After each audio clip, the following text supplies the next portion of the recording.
Greetings and welcome to Australia-China Media Watch.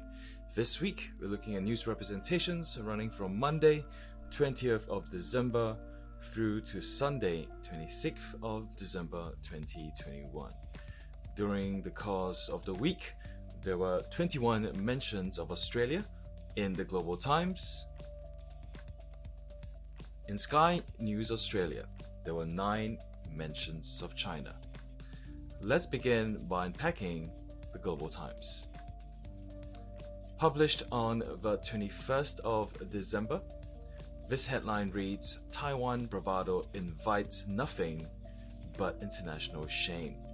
This was published in the Opinion/Observer column in the paper. The opening paragraph reads, Taiwan's high-profile transgender minister Audrey Tang met with setbacks for a second time in a row. According to Taiwan media, the South Korean government called for the last-minute cancellation of her scheduled virtual speech at a conference in Seoul last week. Just 1 week prior to that, Tang's video was suddenly cut and replaced with only audio at the US-held Summit for Democracy, because as Reuters reported, a map included in her presentation could be seen as being at odds with Washington's One China policy.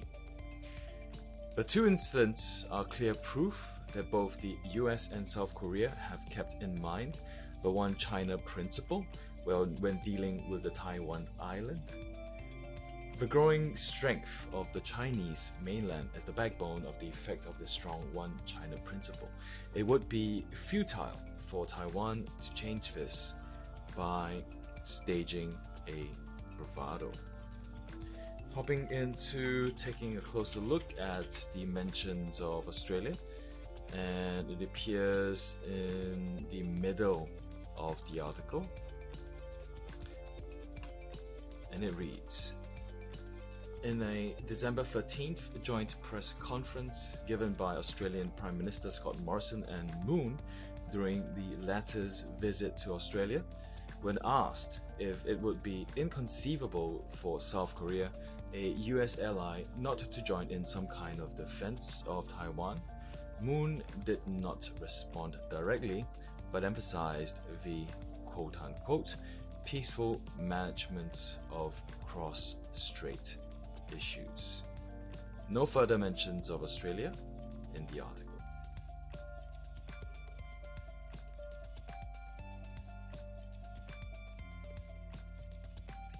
Published on the 21st of December.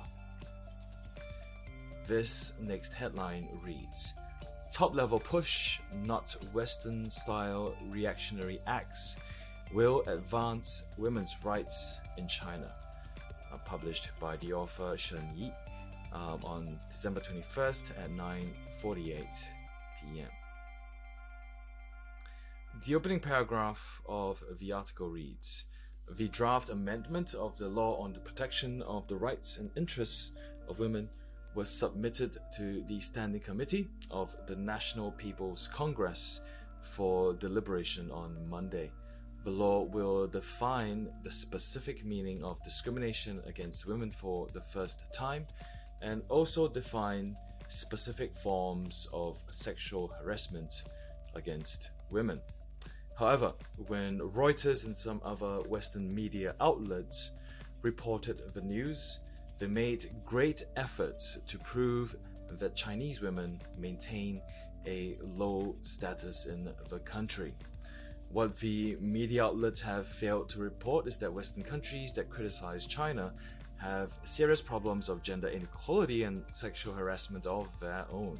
If we learn from Western countries and let NGOs deal with gender equality, the result won't be ideal. NGOs are not professional investigative institutions, and they may facilitate a court of public opinion and cyberbullying, both of which will foster gangster behavior. Taking a closer look at mentions of Australia in the article, and appears in the middle, and this paragraph reads, 1/3 of the employees in Australia's federal parliament have reportedly been sexually harassed, and women's status in India is infamously low. Some people in the West and some so-called democracies have absolutely no consciousness of gender equality. The US has its hashtag #MeToo movement, but in fact, the movement is a political tool used to take advantage of sexual harassment problems and gender issues. Objectively, the hashtag #MeToo movement cannot reach its goal, and Hollywood is a hard-hit area by sexual harassment. While in China, the so-called hashtag #MeToo campaign was made use of from the very beginning by external forces as a tool to oppose the Chinese system. Under the guise of protecting women's rights, the movement aimed to subvert the Chinese government. Whenever the Chinese government adopts measures to protect women's rights, the forces behind the hashtag #MeToo movement tend to attribute it to themselves. No further mentions of Australia is found in the article. And the concluding paragraph of this article reads, fundamentally, gender equality is a social revolution that must be advanced in an orderly manner under the leadership of the government. Countries like China are able to solve such a problem because it cannot be resolved in only 1 or 2 years, and it requires policy continuity. The draft amendment to the existing law is a principled start. The author is a professor at the School of International Relations and Public Affairs of Fudan University. Also published on the 21st of December, this headline, which was found in the politics column of the paper, reads, "The West cries foul after losing battle on Hong Kong. Attempt to incite color revolution fails," by Chen Qingqing. The opening paragraph reads, after Hong Kong concluded a successful Legislative Council election, G7, EU and Five Eyes alliance could not wait to point a finger at it, which was considered as a staged political farce and a scene of crying foul after the Western-led cliques completely lost the battle to contain China by interfering in Hong Kong affairs, experts and officials said. They noted that using the so-called democracy as cover for such an ill-intentioned attempt is their last fig leaf as China wields an anti-interference battle. In addition to a statement issued by Five Eyes countries including Australia, Canada, New Zealand, the UK, and the US voicing grave concern over the erosion of the democratic elements of the HKSAR electoral system, the G7 and EU voiced a similar concern over the outcome of the LegCo election. At least 6 Chinese government departments, including the Hong Kong and Macau Affairs Office of China's State Council, the Chinese Foreign Ministry, Chinese Foreign Ministry's Commissioner Officer in Hong Kong, the Chinese Embassy in the UK, the Mission of China to the EU, the Liaison Office of the Central Government in Hong Kong, and the Hong Kong Special Administrative Region. Government condemned those groundless claims, which only exposed those countries' attempts to incite trouble in the Chinese city to contain China.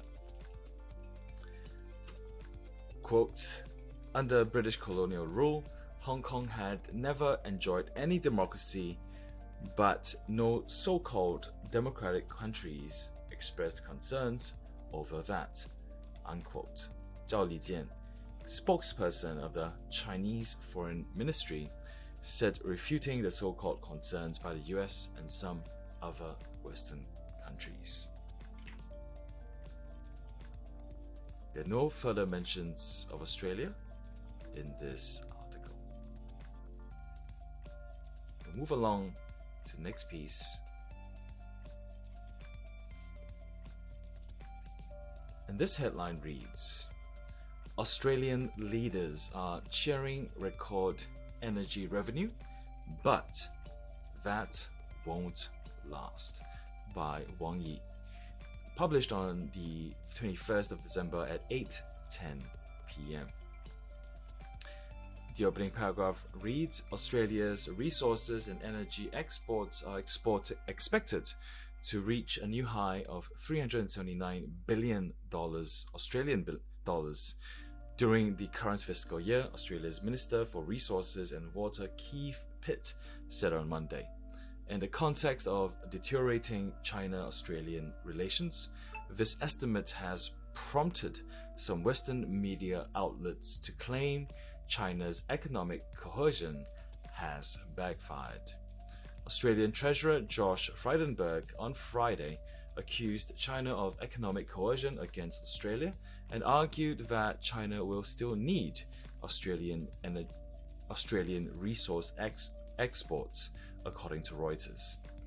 Such self-comforting remarks show that Australian officials are determined to continue to ignore the complaints and opposition from many domestic businesses that have been suffering and continue to implement radical anti-China policies.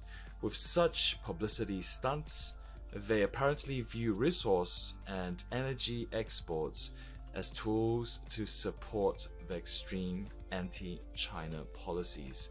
It must be pointed out that Canberra's accusation of economic coercion is baseless. China's anti-dumping tariffs on Australian wine and barley are legitimate measures under relevant WTO rules.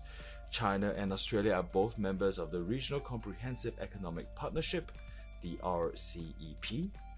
It is impossible for China to launch unreasonable actions against imports from Australia.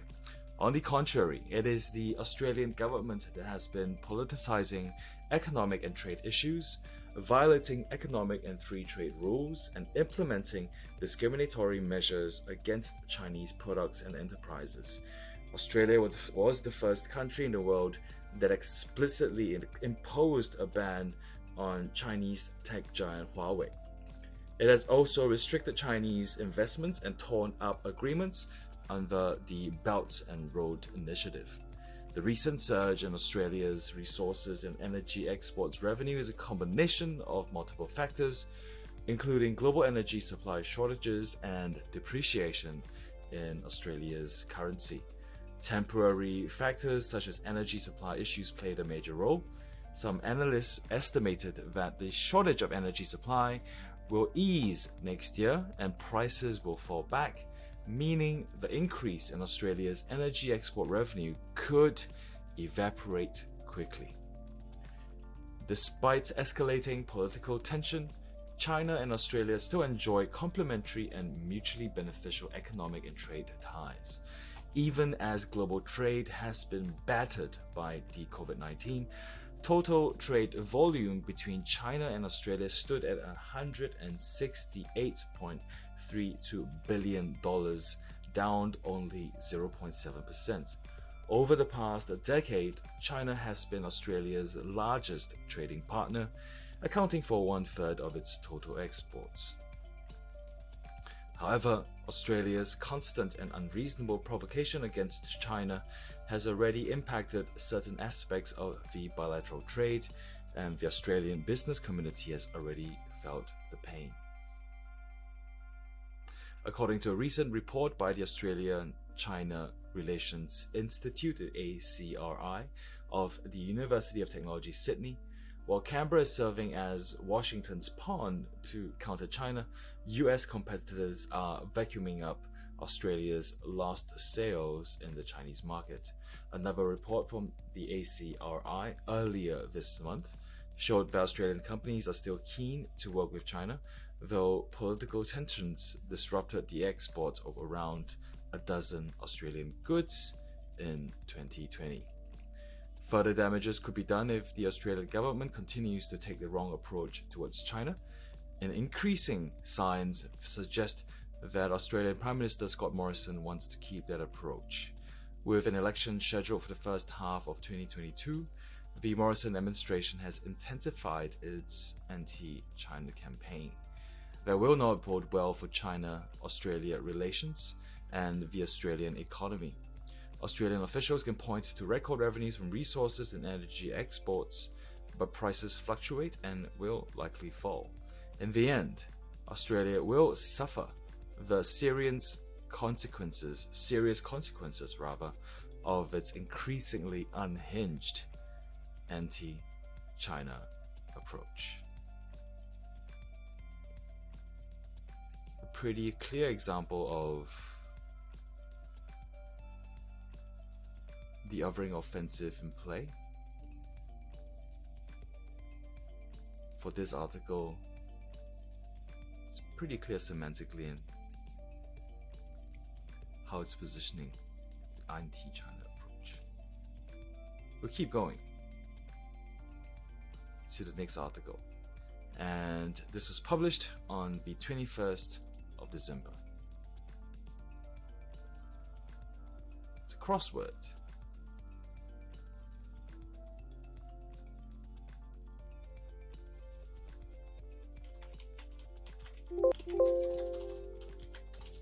Typing in the keyword, and looks like Australia's mentioned once, so Australia has a presence as one of the answers in the crossword, answer 38, but on Australia's coat of arms.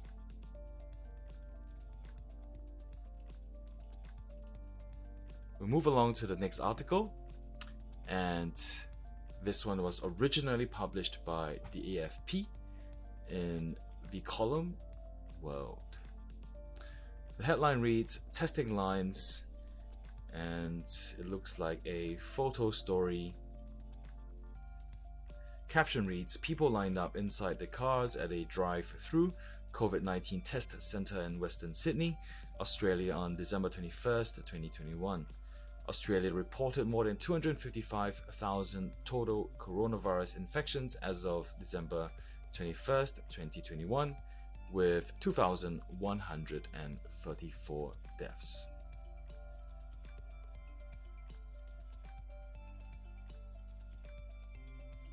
The next piece was originally published in Xinhua, December 21st, 2021 at 5:35 p.m. This headline reads, "Australia's first dedicated art library for children to open in 2022. Australia's first art library for children would open its doors to creative young readers in Sydney in 2022. The Children's Art Library will be part of a revitalisation project of 344 million Australian dollars at the Art Gallery of New South Wales.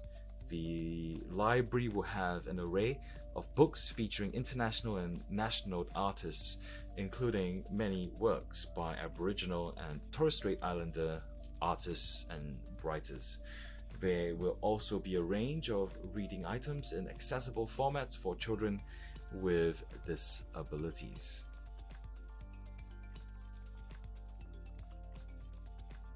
And this article appeared in the culture column of the Global Times. Moving along to the next piece, and this article was published in the editorial section. Headline reads, "Japan's ongoing attempts at interference in Taiwan Straits, only a pipe dream." Global Times editorial. Published December 21st, 2021 at 4:42 p.m. The opening paragraph reads, "Japan's Ishigaki Island, which is close to Okinawa Prefecture, could have been a tranquil tourist attraction. However, foreign media reports show that construction of a missile base, is underway there by Japan. Previously, there were reports that Japan's Ministry of Defense was planning to deploy the Ground Self-Defense Force missile units on the island of Ishigaki by the end of 2022, with the units to be manned by 500 to 600 Japan Self-Defense Forces (SDF) troops. As a sovereign country, Japan has a right to deploy missiles on its own territory. However, as a defeated country in the Second World War, Japan is only allowed to possess self-defense forces as part of the existing international order. There is nothing wrong with deploying missiles with only defensive functions, but it's obvious that when a missile base is established, the functions of missiles can be switched at any time. We'll take a closer look at mentions of Australia in the article, and then it looks like Australia appears once in the middle of the article, and the paragraph reads, "More noteworthy is the fact that Japan has shown more signs of military coordination with the US and Europe. Since the beginning of 2021, Japan has conducted many joint military exercises. For example, it is very enthusiastic about the military cooperation amongst the US, Japan, India, and Australia, and it has conducted joint naval exercises with France, Germany, and the UK. Although Japan claims the exercises are not aimed at a third country, anyone with a discerning eye can see that the exercises are obviously targeting the Chinese mainland. This shows that Japan is trying to use more international coordination to oppose China, and this is far more dangerous than political and economic coordination." No further mentions of Australia in this article.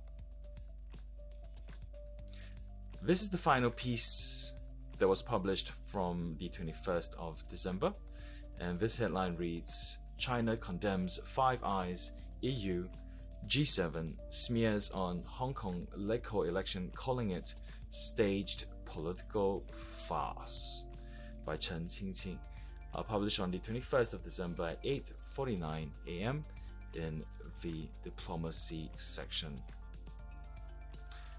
Opening paragraph reads, "Chinese Foreign Ministry's Commissioner Officer in Hong Kong, the Chinese Embassy in the UK, the Liaison Office of the Central Government in Hong Kong, and the Hong Kong Special Administrative Region government condemned the smears and irresponsible remarks made by Five Eyes countries, the EU and G7 on Hong Kong's Legislative Council election, urging them to stop any form of interference in Hong Kong affairs, which are China's internal affairs. China urges these countries to take off their mask of hypocrisy, respect China's sovereignty and unity, and stop any form of interference in Hong Kong affairs, which are China's internal affairs," spokesperson of the Chinese Embassy in the UK said in a statement on Monday, shortly after the joint statement issued by the Foreign Minister of the UK, along with his counterparts of Australia, Canada, New Zealand, and the US. The G7 and the EU also voiced concern over the outcome of the local election, calling it an erosion of democratic elements. There are two mentions of Australia in the article, the first of which has been mentioned already, and this is the second, appearing in the middle of the article, and this paragraph reads, "The UK repeatedly cited the Sino-British Joint Declaration as its argument in commenting on Hong Kong affairs, which is distorting the history and legal fundamental," the office said. "Australia, Canada, and New Zealand have been openly backing some anti-China rioters who sabotaged Hong Kong's democracy and the rule of law. And rather than reflecting on their own mistakes, they have been continuing down on this wrong path, which will only lead to bitter results." No further mentions of Australia is found in the article. The concluding paragraph of this article reads, Some experts also noted that such apparent united stance of criticizing the HKSAR-led election only shows those Western countries are losers in wrestling with China by trying to turn the Chinese city into an anti-China bridgehead. And using democracy as a cover is just the final struggle of those countries, experts said. My thoughts on the article is this one is very far from neutral, and just like the article that came before, clear evidence of an othering offensive, drawing a line in the sand, determining an us and them. We'll move along to the next piece, and this one was published on the 22nd of December.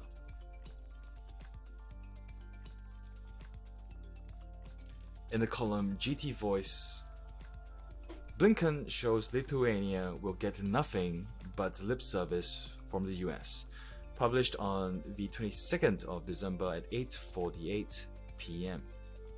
Opening paragraph reads, Lithuania may still be banking on support from the US in the face of economic woes, but Washington could only pay lip service for Vilnius's requests following the latter's pathetic participation in political game in which the Baltic nation is nothing more than a US pawn. So we'll take a closer look at mentions of Australia, and it looks like it appears in the middle of the article, and that paragraph reads, what has happened to Australia's trade should be sufficient evidence that the US can cajole others to make anti-China moves while at the same time profiting from the consequences. The University of Technology Sydney recently found that amidst Australia's tensions with China, its allies, led by the US, have been the biggest beneficiaries of Canberra's trade woes. No further mentions of Australia is found in the article. And the concluding paragraph of this article reads, now Lithuania is entirely following the US lead and acting as a cat's paw in provoking not only China but also Russia. But its political gimmicks will only lead to consequences it cannot afford, and the US has not and will not extend a helping hand when it comes to Lithuania's trade or energy losses as a result of its diplomatic mistakes. If anything, politicians in Vilnius should have better negotiation skills with the US. So far, they have only gotten a $600 million export credit agreement, which is essentially a loan from Washington for helping the US's ill attempt to undermine China.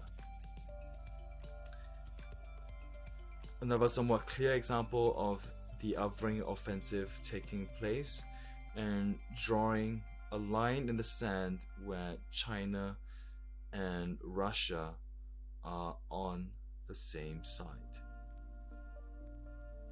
We'll move along to the next piece, and this one was published on the 22nd of December at 12:07 a.m. by Xu Keyue. This was found in the diplomacy section, and the headline reads, China-Australia diplomatic ties may worsen due to anti-China rhetoric for 2022 Aussie election, according to experts. The opening paragraph reads, there were almost no media reports, let alone any activities to celebrate the 49th anniversary of China-Australia diplomatic relations, which fell on Tuesday as tensions continue between the two countries this year.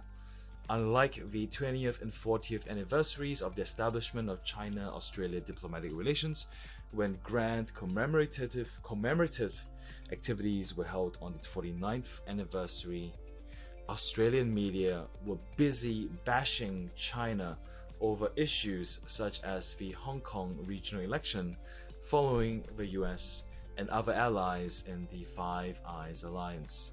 Chinese observers described bilateral relations at their lowest ebb. Although next year will mark the 50th anniversary, they predict that ties are likely to get even worse during Australia's 2022 federal election campaign, as candidates would make multiple aggressive speeches targeting China to serve as a public stunt to help them win more votes. Australian politicians' harsh rhetoric to win elections next year would further poison its overall relationship with China, observers said. Half a century ago, decisive and wise Australian politicians withstood pressure and established diplomatic relations with China on December 21st, 1972, based on their shrewd geopolitical judgment of the world at that time. Chen Hong, a professor and director of the Australian Studies Centre, East China Normal University, told the Global Times on Tuesday, citing historical events. From then on, the China-Australia relationship opened up a new chapter of mutual cooperation and benefit, Chen noted. However, in recent years, Canberra has pushed bilateral ties into an abyss by serving as Washington's henchman over its China containment strategy. Now, it smeared China based on groundless accusations about Hong Kong's Legislative Council election ahead of the 49th anniversary, and all these would only make Canberra become the victim of its own evil deeds, observers warned. Next year marks the 50th anniversary, and economic exchanges with China would remain important for Australia, as China is still its largest trading partner, while the prospect for the bilateral ties is very bleak, Chen believes. The concluding paragraph of this article reads, going back to the days before the establishment of diplomatic relations, despite more divergences between the countries, Australian leaders at the time had that wisdom to seek common ground for mutually beneficial relations. So how could today's Canberra continue its short-sighted and immature China policy under the US's hegemony? Chen asked, drawing a pretty clear line in the sand. That's my vibe on this piece. We'll keep going.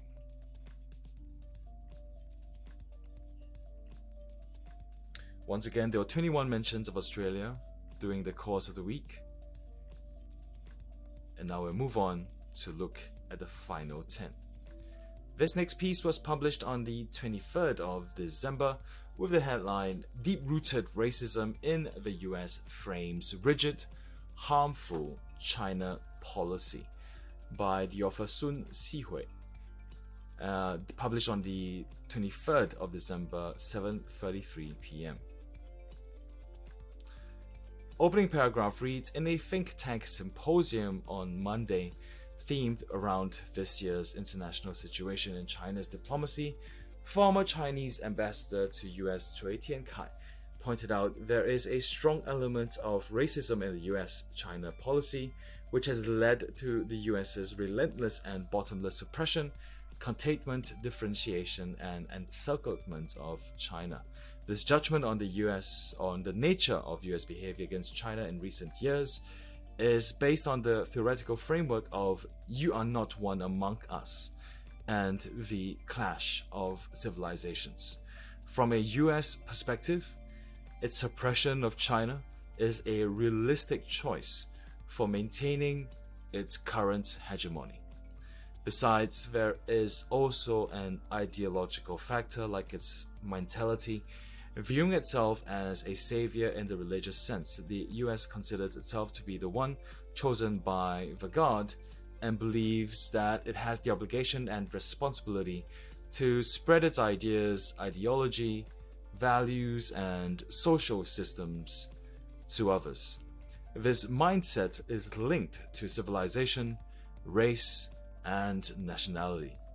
Therefore, the US suppression of China is bound to have an element of racial discrimination and prejudice. We'll take a closer look at mentions of Australia in this article, and it looks like Australia appears once in the middle of the article. This paragraph reads, that explains the US strategy towards China ever since Donald Trump took office. The US has tried to exclude Chinese technology and wanted its allies to do the same. It has hyped the debt trap and China's economic coercion, smeared China's handling of the COVID-19 epidemic, and denied China's system and governance. It is so paranoid that it treats Chinese scholars and students as spies. The newly established AUKUS, a trilateral security cooperation mechanism among the US, the UK, and Australia, can be seen as a small Anglo-Saxon bloc targeting China. No further mentions of Australia can be found in the article, and the concluding paragraph of this piece goes, as the Marxist philosophy goes, the social being of men determines their consciousness, while social consciousness has an impact on their social being. Based on this, the US's domestic political reality determines its understanding of China, while this understanding has an impact on the US reality and the way it crafts its China policy. Racism is a constant in US politics as well as foreign policy. Within the US discourse on racism, Chinese Americans and Chinese are often linked to the yellow peril, which strongly affects the US understanding of China, and this understanding has shaped the US's China policy. From a long-term perspective, it will be hard to see the US adjust its China policy and its ties with China. The author is an associate research fellow with the National Institute of International Strategy at the Chinese Academy of Social Sciences. The next piece was published on the 23rd of December at 5:36 p.m. in the column Sport. Headline reads, England in a spin, Australia takes 2-0 lead in the second Ashes Test in Adelaide.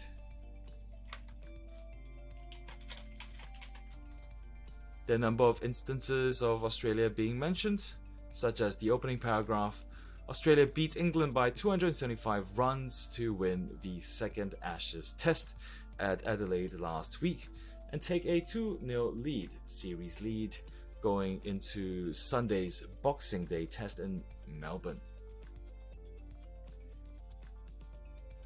Further mentions of Australia are contextualized with the specific sporting event. Moving along to the next piece. Testing times, December 23rd. Published on the 23rd of December at 5:43 p.m. The headline reads, Testing times, it's a photo story, and the captions for the photo story reads, a man receives a COVID-19 test at a Histopath pre-departure clinic at Sydney International Airport in Sydney, Australia on December 23rd. Demand at COVID-19 testing centres across Sydney has increased in the lead up to Christmas as New South Wales coronavirus case numbers rise.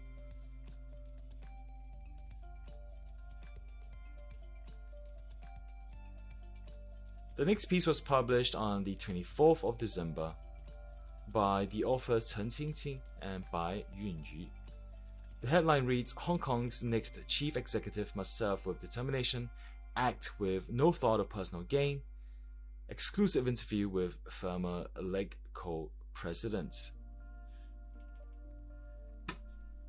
Opening paragraph reads, Hong Kong's next Legislative Council, also known as LegCo, will not be a rubber stamp legislature, and the city's next chief executive must serve with determination and act with no thought of personal gain. former LACO President Rita Fan Xu Lai-tai, who is also a member of the Candidate Eligibility Review Committee, told the Global Times in an exclusive interview. Mentions of Australia appear once in the middle of the article, and it reads, also in a recent statement issued by the Five Eyes Alliance countries, Australia, Canada, New Zealand, the UK and the US voiced their grave concerns over the erosion of the democratic elements of the Hong Kong SAR electoral system. On their part, the G7 and EU voiced similar concerns, saying that a vetting process which was needed to ensure those who run for the election are patriots severely restricts the choice of candidates. To which she responded, of course we have to set up a threshold. How could traitors or those who have invited the US to interfere in Hong Kong's affairs become our lawmakers? Fan asked, noting that the US would never let an unpatriotic candidate to become a congressman. Also, this vetting mechanism is not new in Hong Kong, as previously it was the returning officer who decided eligibility, which is our current job at the Candidate Eligibility Review Committee, she said. No further mentions of Australia is found in the article.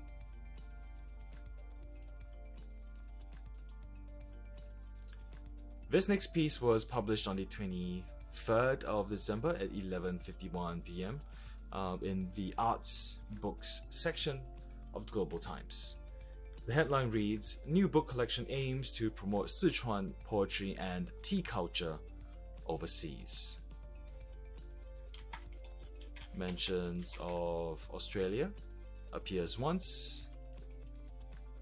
The series will be promoted in English-speaking countries such as the US, the UK, Canada, Australia, New Zealand, and the Commonwealth of Nations. So Australia is mentioned in this article, I believe, neutral.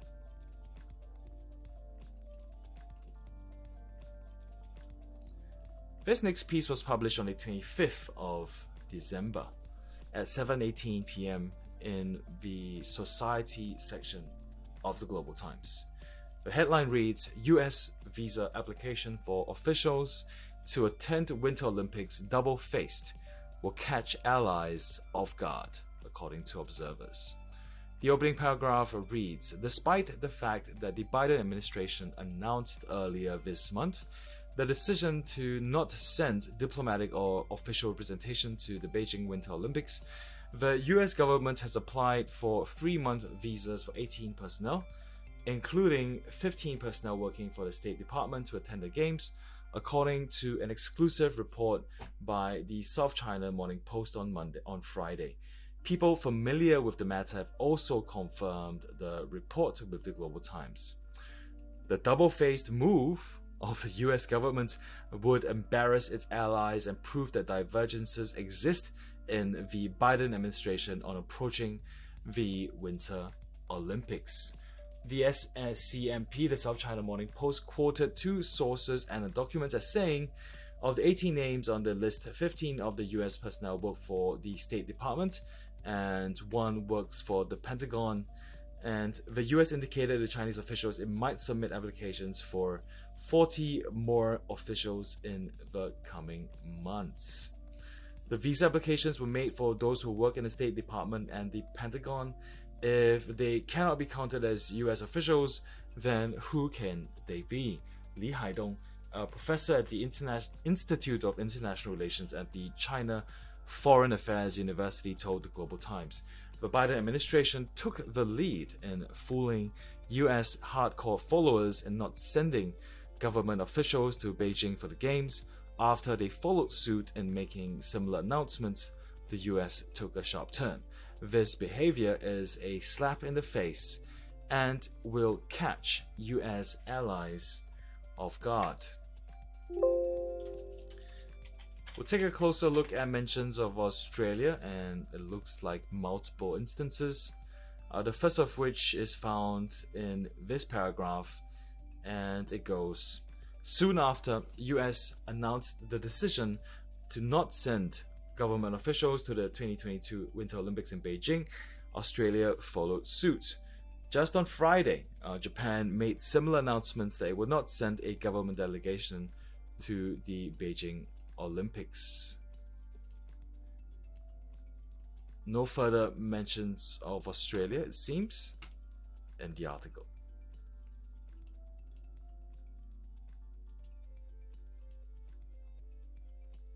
This next piece was published on the 26th of December in the expert assessment column of the Global Times. The headline reads, Biz Quick Take, Morrison's TikTok flip-flop summons up his bizarre act towards China. Opening paragraph reads, Australian Prime Minister Scott Morrison had an unexpected Christmas present by joining TikTok, a popular Chinese-owned social media platform that he criticized only a year ago. Morrison opened his own official TikTok account on Christmas Eve and uploaded 2 video messages for the festive season, the Australian Broadcasting Corporation reported on Sunday. In one video, Morrison and his pet dog extended Christmas wishes to the Australian public.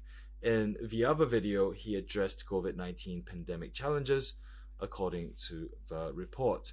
However, Morrison's holiday greetings videos on TikTok reminded people of another short video he shared last September, in which he criticized the Chinese video sharing app, warning Australians that it connects right back to China.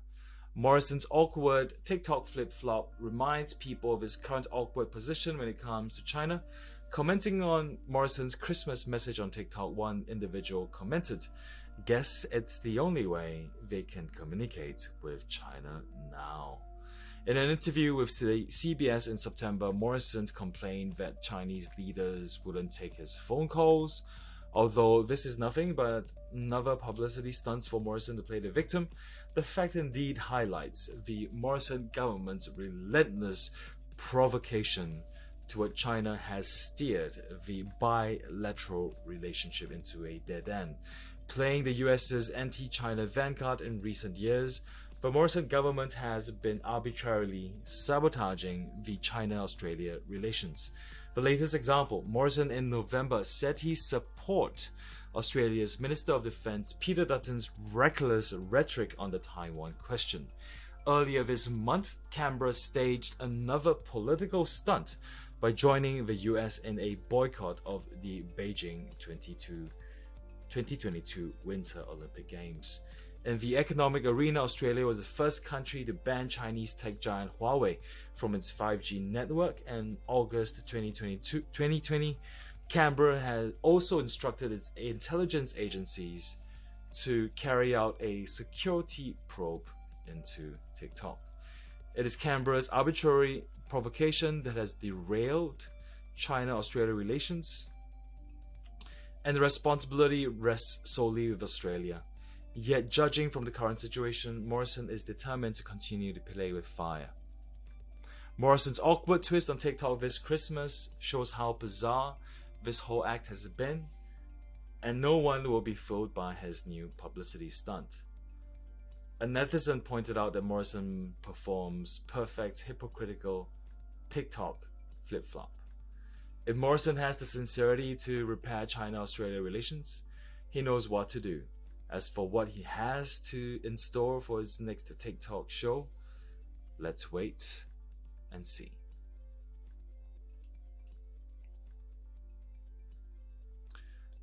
The next piece was published on the 26th of December at 7 p.m. in the economy section of the Global Times. This headline reads, China-Japan vow to safeguard low-carbon supply chain, fair trade environment.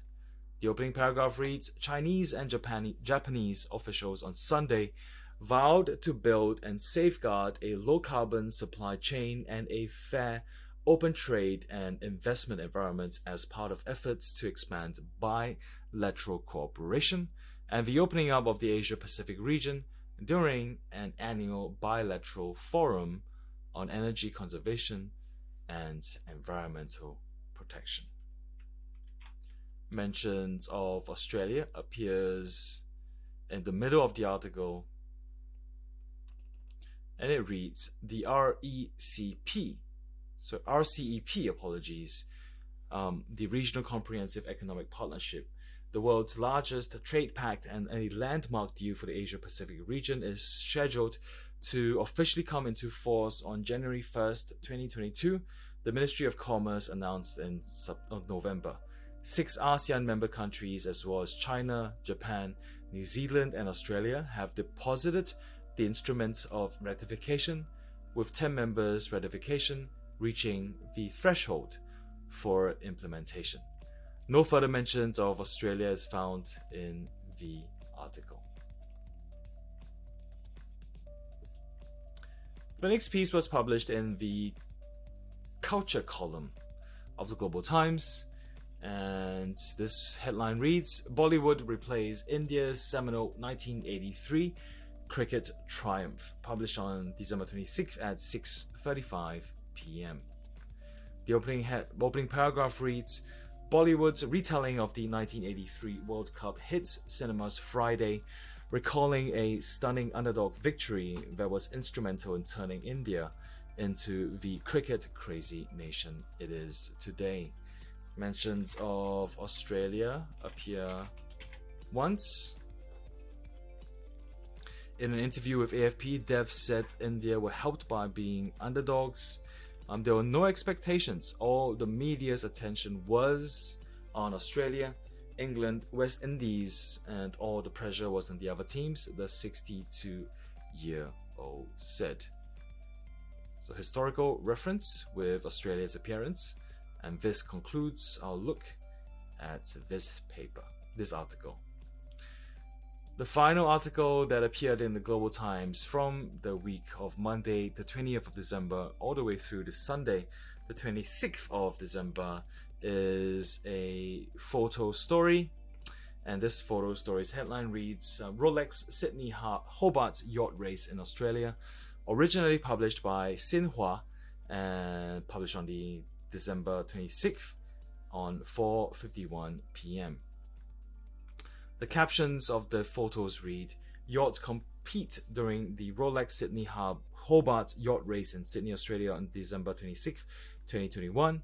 Over the past 76 years, the Rolex Sydney Hobart Yacht Race has become an icon of Australia's summer sport.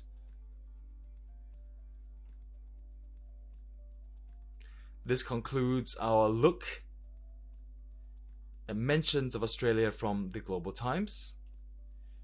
21 mentions in total. We now turn our attention over to Sky News Australia and what they have to say about China. The first article found in Sky News Australia, it was published in the opinion section. It has an accompanying video 1 minute and 22 seconds in length. This headline reads, Peng Shuai case shows China will stop at nothing to build propaganda. Social commentator Prue McSween says she believes Chinese star Peng Shuai has been coerced to change her story, since China would stop at nothing to build propaganda. It comes after Ms. Shuai insisted her sexual assault allegations against a senior Chinese minister were a misunderstanding. Can you imagine the coercion and the threats that her family and Peng have suffered as a result of this, and why she has been coerced to change her story? None of us will believe it, Ms. McSween told Sky News host Chris Smith. This was published on the 20th of December 2021 at 8:13 p.m.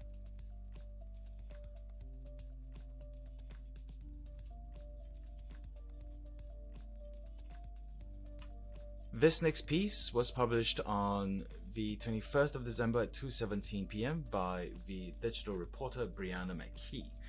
The headline reads, Five Eyes partners condemn China's overhaul of democracy in Hong Kong after elections, with the subtitle, the Five Eyes nations have expressed grave concerns over the subversion of democracy in Hong Kong after Sunday's Legislative Council elections. The opening paragraph reads, Hong Kong's election has been condemned by Five Eyes as devoid of any meaningful political opposition in the wake of China's overhaul of the city's electoral system. The United States, United Kingdom, Australia, Canada, and New Zealand have issued a joint statement in the wake of Hong Kong's elections, which closed on Sunday with a record low turnout, sitting at 30.2%. The outcome was the lowest since Hong Kong was returned to China in 1997, and far less than the 43.57% results in 2000. Hong Kong has held its first election. So there are a number of accompanying videos, the first of which is entitled Grave Concerns over Hong Kong Election, running for a duration of 54 seconds, as well under as strict new another piece, low voter turnout at Hong Kong election, which runs for approximately 3 minutes. We'll move on to the next piece.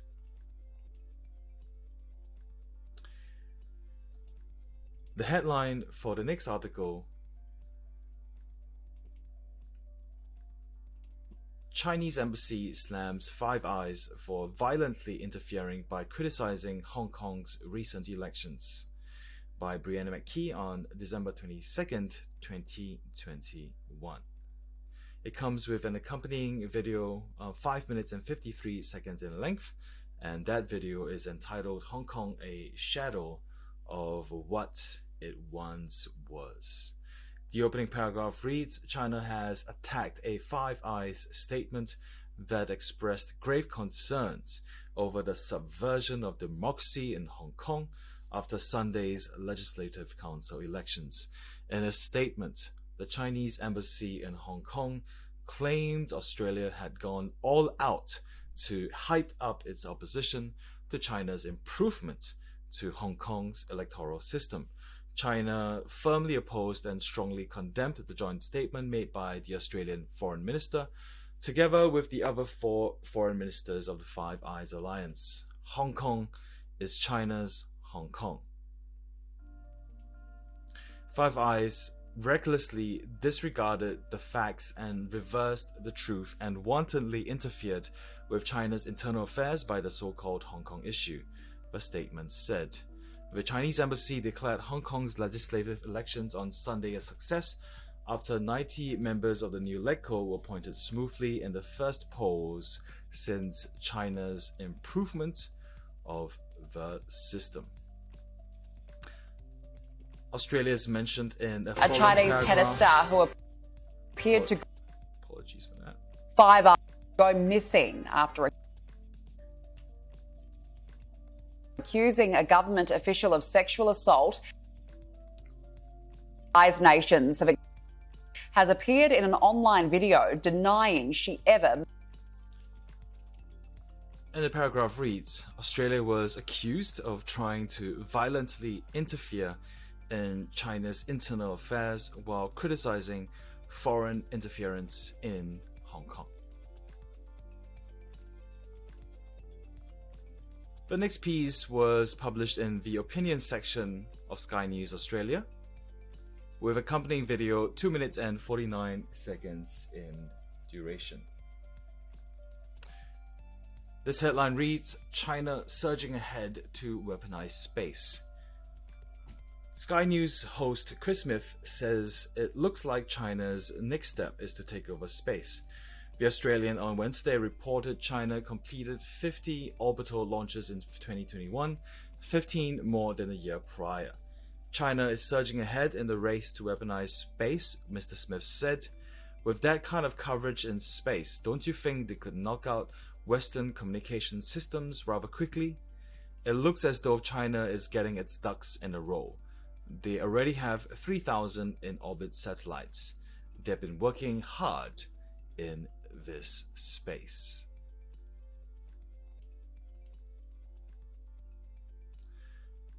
The next piece is entitled China accuses Five Eyes of disregarding the facts by criticizing Hong Kong elections. Published on the 22nd of December with an accompanying video that is 1 minute and 31 seconds in duration. Sky News host Caleb Bond says China has accused Australia and other countries in the Five Eyes alliance of recklessly disregarding the facts by criticizing the weekend's Hong Kong elections. This, of course, comes after candidates had to be loyal to the CCP in order to win a majority of the seats in Sunday's election, because they changed the laws to ensure that only pro-Beijing patriots could run, he said.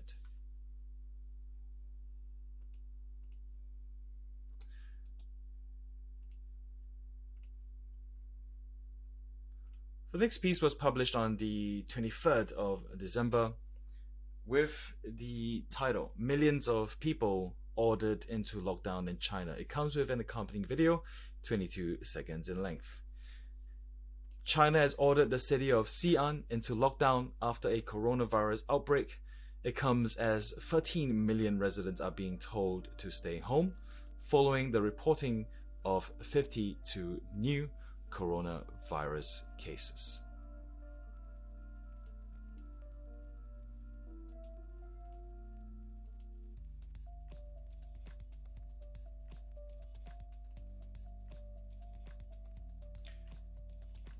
The next piece is published on the 23rd of December and related to the incident in Xi'an.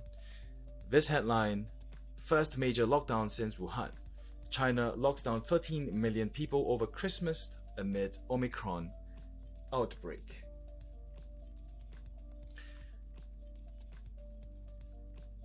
It comes with an accompanying video, 22 seconds in length. And the opening paragraph reads, China has ordered 13 million people living in the city of Xi'an to remain at home as communist authorities continue to push for COVID-0 ahead of Christmas. The northern city has only recorded 143 infections since December 9th, but from midnight on Thursday, harsh new restrictions will be in place. The measures will only allow one person per household to leave home every 2 days to buy essential products. Since COVID-19 first broke out in Wuhan, China has accused Australia and elimination strategy using mass testing and lockdowns to crush outbreaks. Residents of the city of Xi'an, which is famous for its terracotta warriors, must remain in the city unless they have approval from officials to leave.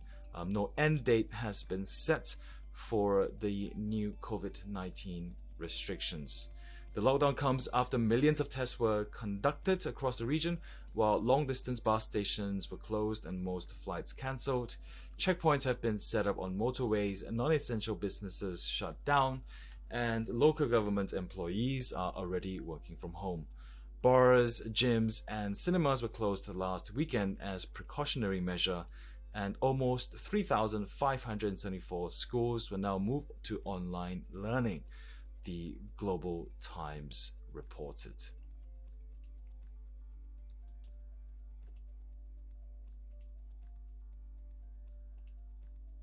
Published on the 23rd of December at 4:41 p.m., this next headline reads, China outpacing the rest of the world in terms of deploying military hardware into space.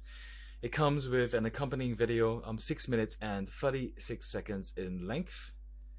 And its opening paragraph reads, China is fast gaining military advantage in space, completing 50 orbital launches this year ahead of the US, which carried out 43. Leo Labs Australia Managing Director Terry Van Haren says China is outpacing the rest of the world in deploying military hardware into space.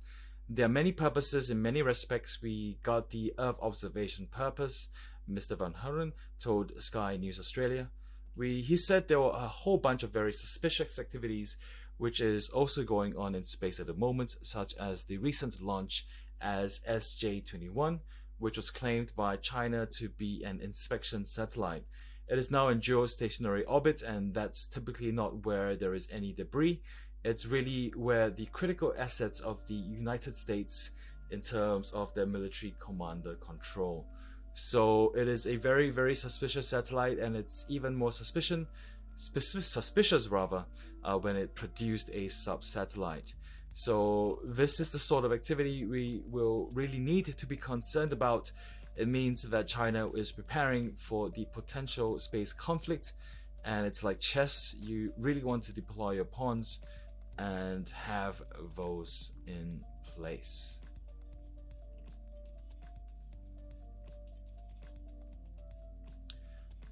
This next piece appeared in the opinion section of Sky News Australia, and it came about on the 23rd of December.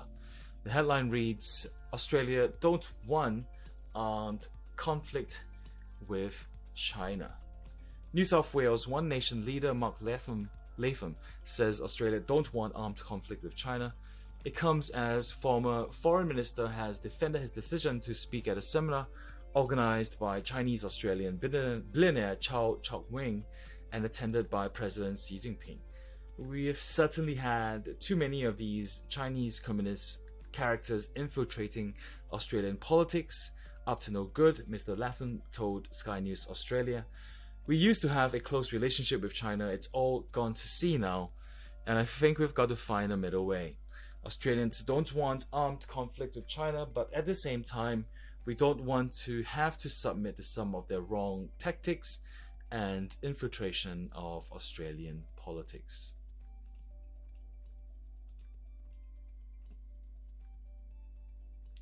And that concludes the look at Sky News Australia's representations of China. A total of 10 articles, all up. Thank you so much for tuning in to the 6th episode of Australia-China Media Watch. Please tune in next time as we have a look at the articles coming in from the 26th of December through to the new year, 2nd of January 2022. Thanks again once more, and if you have appreciated the content up to this point, please don't forget to subscribe to the channel so you can stay in touch with new content as it releases. Thank you so much for listening.